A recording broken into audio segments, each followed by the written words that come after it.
Hey everybody, it's my T-bar tank. Got a couple of new additions in here today, and of course in the time it took me to go in the other room and get my camera, we lost the exciting footage. This time it was a snail that outdid me. If you'll see that golden, or gold, I'm not sure if it goes by golden or gold, mystery snail, I put a couple in this tank. I put a black one, which is right there, and I put that gold one in, and the gold one landed on the leaves up here, which is what I was hoping for. And after a few minutes it started to extend its foot, its antennae came out, and it started crawling across those leaves. So I thought, oh hot diggity, I'm going to go get my camera, that's awesome looking. And of course by the time I got back in here, it had rolled off and is now down on the bottom. So I'm hoping that it was not my water that killed those mystery snails that were in my native tank. I did put a couple in there recently, and as far as I know, one of them is definitely dead because I saw its empty shell, and I've yet to see the shell of the other one, so I don't know if it's dead or if it's hiding or what. But if it's not dead already, I'm assuming it's going to be before too long. Now my concern in this tank is that T-bar cichlid you can see right there. I don't know if they eat snails or not, but it's entirely likely that they could. So we'll have to wait and see, but I really enjoyed the way they looked over there. And again, if it was not my water that killed them, I'm assuming it was the crayfish that killed them.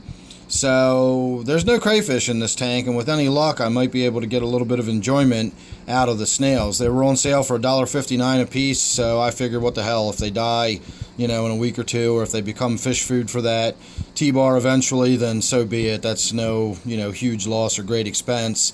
And again, we are talking about snails here. I've got a tank that has nothing but snails in it that serve the purpose of just being for food. So I'm not going to, lose any sleep over whether or not these snails survive or not. The other addition I put into this tank today, he's being very cooperative and still staying out here in focus for us, is a fish that is called a high-fin spotted Plecostomus. It is sold by the big chain pet store Pleco. And from all of the research I've done, I've looked into these fish before. I bought this one on kind of an impulse today. Or not today, I just put it in the tank today. On the day that I bought it on kind of an impulse. The reason I put it in the tank today is because I just put some fish in quarantine that I bought today, and now this one needed to come out of quarantine and go into the tank. So we'll talk about those fish later, and I didn't really buy them on impulse too much. But this one was sort of an impulse purchase when I bought it. But I want to clarify what I mean when I say it's an impulse purchase. It's impulsive in the sense that I hadn't planned on purchasing it when I got there. I do know what fish it is. I do know what its care needs are. I had a tank in mind when I purchased it. I kind of had an idea where I was going to put it. I also know that my fish store has a 2-week guarantee. So even if my fish is still fine and okay and alive, if I've simply changed my mind, I can take the fish back. So I've always got something to fall back on. Should an impulse purchase finally, I get home and decide this really was a bad idea, I can always take it back. So when I'm making an impulse purchase, I'm basically just saying that I hadn't really planned on picking this one up, but it was there, I saw it, and I thought, what the heck, why not get it? I've been wanting one of them for a long time, and as far as I can make out, it is either some sort of hybrid that is specifically bred for PetSmart, like it's almost some sort of proprietary brand fish, but you will not find a high-fin spotted Pleco anywhere under listings for Plecostomus, and there's no L number associated with it. I have no idea what it is other than a high-fin spotted Pleco. So we'll see what it grows into. I've seen everything from 12 to 18 inches overall, so any way you slice it, it is definitely going to outgrow this tank.